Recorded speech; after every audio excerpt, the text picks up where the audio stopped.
Okay, so we are at stop 2, and the name of the feature that we are looking at is the Hogsback Esker or the Omimi Esker. And what we're actually looking at is that hill on the horizon there. So that is the Hogsback Esker. Does anybody recall from the lecture material that they had last week how an esker is formed? So eskers are formed when tunnels or channels within or on top of the ice get clogged up with sediment. So they get completely full of glacial material that's being transported through the glaciers, and then eventually the glaciers melt and retreat, and that pipe of sediment or that tube of sediment ends up sitting on the ground. So is it ice contact or is it a water contact feature? A little bit of both. A little bit of both, yes. So it is an ice contact water deposited feature. If we think about the kinds of particles that we might find in something that is being deposited by fast flowing water, do you think they're going to be rounded or are they going to be angular? Rounded. They're going to be rounded. As material gets transported, it gets tumbled around, and all of those angular corners get knocked off the particles as they travel through the tunnel. So what we're going to see when we actually look at the cross section of the esker at the next stop is a range of rounded material. Now, even during an ice age, there are seasonal variations. And there are going to be variations in flow rate. So in the spring and summer, water is going to flow faster. In the autumn and the winter, we're going to have lower flow, less turbulent flow. So if we have lower flow, do you think we're going to get coarser or finer particles deposited? Finer particles. So what we actually see in an esker is stratification of the particles depending on flow.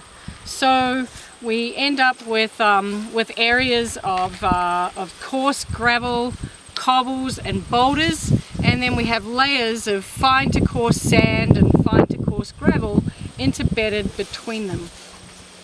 So the lenses could be described as poorly graded or well sorted, and what we're going to see is stratified material inside of the esker. I'm going to show you a diagram of that in just a moment. Now, topographically speaking, although it's a little bit difficult to tell while we're looking at this feature, eskers in profile or in cross section look a little bit like a Toblerone. They are triangular shaped.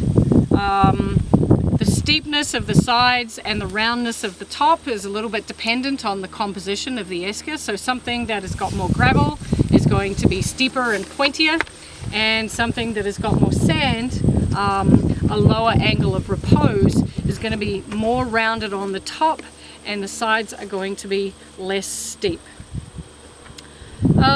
So if you look at them in cross section, you're going to get a lovely triangular section made up of layers of well sorted, rounded water contact gravels and sands. And I have a picture here.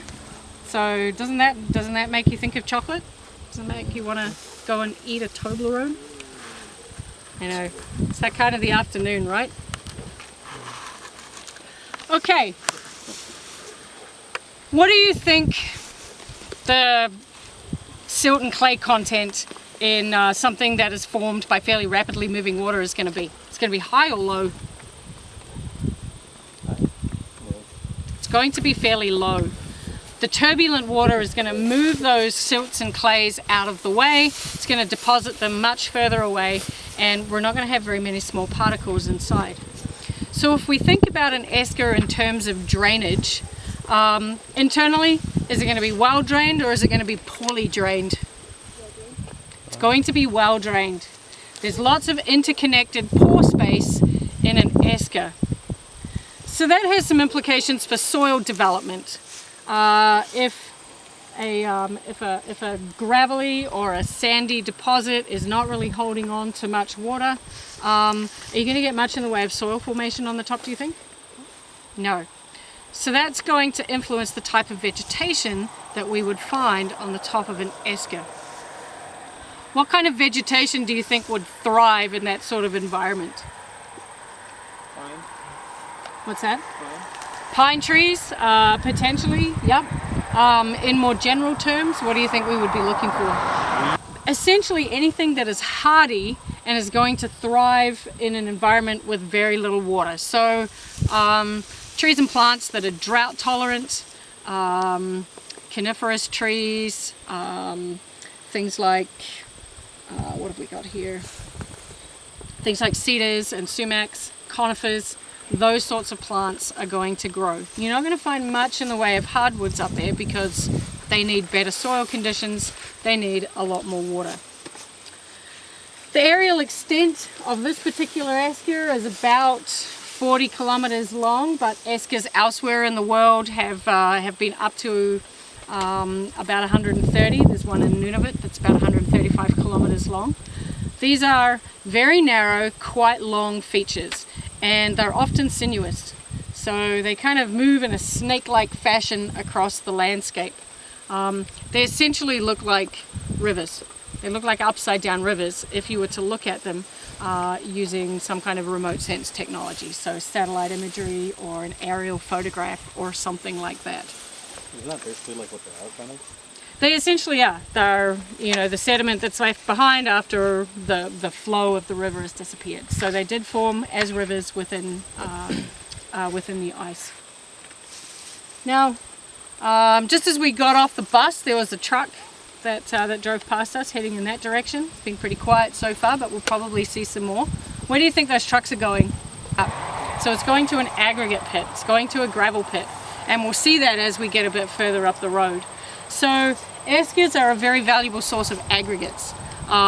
We use aggregates every day, and the aggregate industry is a pretty significant contributor to GDP in Ontario, and this region is particularly valuable. So aggregates are used for everything: constructing schools, building roads, building houses, building hospitals. Pretty much everything, every piece of infrastructure that we have around us requires an aggregate input of some description. But aggregates are a non-renewable resource, and so there are some land use conflicts associated with the Omimi esker. What do you think a big pile of sand and gravel does to groundwater?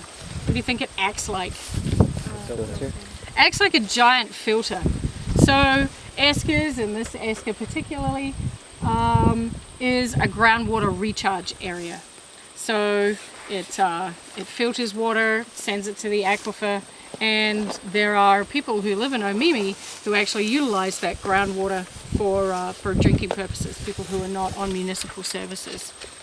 So if on one hand we're taking all of the gravel and the sand out over here, and on the other hand we want to use it, we want to keep it there for filtration purposes and to keep our groundwater recharge zone going, then there are conflicts. Some people want one thing, some people want another.